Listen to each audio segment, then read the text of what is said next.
प्रश्नावली 9.2 का पहला प्रश्न है। एक आकृति हमको दी गई है ABCD और ये कहा गया है कि यह एक समांतर चतुर्भुज है। तो ABCD एक समांतर चतुर्भुज है और इसमें क्या है, AE जो है वो लंब है DC पर, AE जो है DC पर जो है लंब है, और CF जो है ये C से F जो है वो AD पर लंब है। AB का मान दिया है 16 सेंटीमीटर, ये दिया है हमको 16 सेंटीमीटर, और AE का मान दिया है, A से E की जो लंबाई दी गई है ये दी गई है 8 सेंटीमीटर। CF दिया गया है 10 सेंटीमीटर, C से F की जो दूरी है ये दी गई है हमको 10 सेंटीमीटर। तो हमको AD हमको बताना है। तो देखो इसको जब हम हल करेंगे तो हमको ये पता है कि ABCD एक समांतर चतुर्भुज है। तो AB दिया है हमको 16 सेंटीमीटर, क्या दिया है, AB 16 सेंटीमीटर दिया है। तो समांतर चतुर्भुज की क्या विशेषता होती है कि सम्मुख भुजाएं बराबर होती हैं। तो AB के सामने जो भुजा है वो क्या है, DC। AB बराबर DC में यहाँ पर सीधे लिख लेता हूँ, बराबर लिख लेता हूँ 16 सेंटीमीटर। चाहे तो यहाँ लिख देंगे AB बराबर DC, क्योंकि ABCD एक समांतर चतुर्भुज है। अगर आप इसका जिक्र करना चाहते हैं तो कर सकते हैं, एक समांतर चतुर्भुज है। तो समांतर चतुर्भुज की सम्मुख भुजाएं बराबर होती हैं, इसलिए हमने ADC को भी हमने ले लिया 16। अब हम देखते हैं केवल चतुर्भुज ABCD को देखते हैं। हम निकालते हैं चतुर्भुज ABCD का क्षेत्रफल निकालते हैं। तो देखो चतुर्भुज का जो क्षेत्रफल होता है ये होता है आधार गुणा ऊंचाई। केवल क्या होता है, आधार गुणा ऊंचाई। आधार जिस भुजा पे ये खड़ा है DC, तो DC की लंबाई हमने यहाँ लिख दी कितनी है, 16 सेंटीमीटर है। और इसकी हाइट क्या है, सामने वाली भुजा जो इसके समांतर है इसकी जो हाइट है यहाँ तक AB, ठीक है। तो DC गुणा AE लिख देंगे हम। आधार को हम लिख देते हैं DC और ऊंचाई को हम लिख देते हैं AE।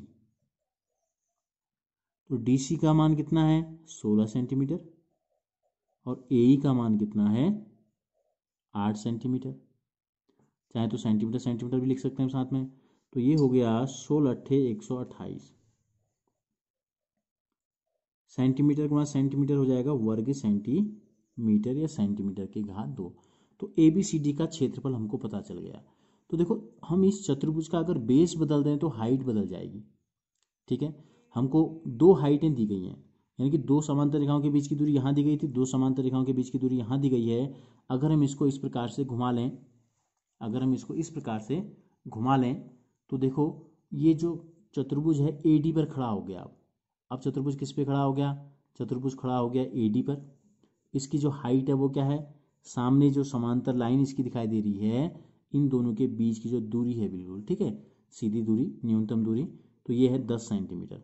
तो अब हम ले लेंगे इसके आधार को AD और हाइट को ले लेंगे 10। लेकिन हमको ये पता चल चुका है कि इसका क्षेत्रफल कितना है, यानी कि इस चतुर्भुज ने कितनी जगह घेरी है ये हमको पता चल गया है। तो अगर हम आधार बदल दें, हाइट बदल दें, तो जगह तो उतनी ही रहनी है, क्योंकि हम उसकी लंबाई चौड़ाई को बढ़ा नहीं रहे हैं, कुछ भी हम नहीं कर रहे हैं। तो अब हम लिखते हैं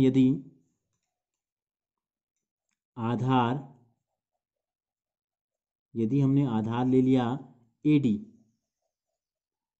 तब एरिया ऑफ चतुर्भुज ABCD कितना हो जाएगा। सूत्र तो वही है, आधार गुणा ऊंचाई, सूत्र वही है, आधार गुणा ऊंचाई। तो आधार हो गया अब AD, तो AD के सामने जो दूसरी भुजा है लंब यहाँ पर हो गया FC, AD लंब है FC, CF पर हमको दिया गया है तो CF लिख लेते हैं।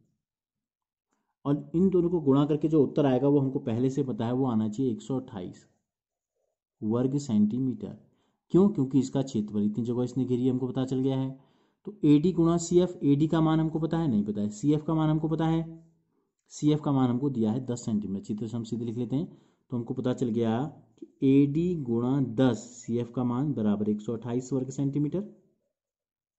तो इसलिए AD का जो मान होगा ये हो जाएगा 128 गुणा 10 में था, ये बट्टे में आ गया, बराबर, देखो दशमलव होता है 8 के पीछे, 128 के लास्ट में है, और जब हम भाग देते हैं तो दशमलव एक अंक बाईं ओर खिसक जाएगा, क्योंकि 10 में एक जीरो है। 2 जीरो होते हैं तो 2 अंक खिसकता बाईं ओर, 3 जीरो होते तो बाईं ओर 3 अंक खिसकता। तो ये आ जाएगा 12.8 सेंटीमीटर। हमसे क्या पूछा था, AD का मान ज्ञात कीजिए और AD का जो मान हमको प्राप्त हो गया है वो है 12.8 सेंटीमीटर। तो इस प्रकार से एक बेस और एक हाइट को लेकर हमने पहले एरिया निकाला, क्षेत्रफल निकाला, फिर हमने बेस चेंज कर लिया तो हाइट भी चेंज हो गई, तो दूसरा बेस हमको पता चल गया क्योंकि एरिया जो थे सेम थे दोनों के।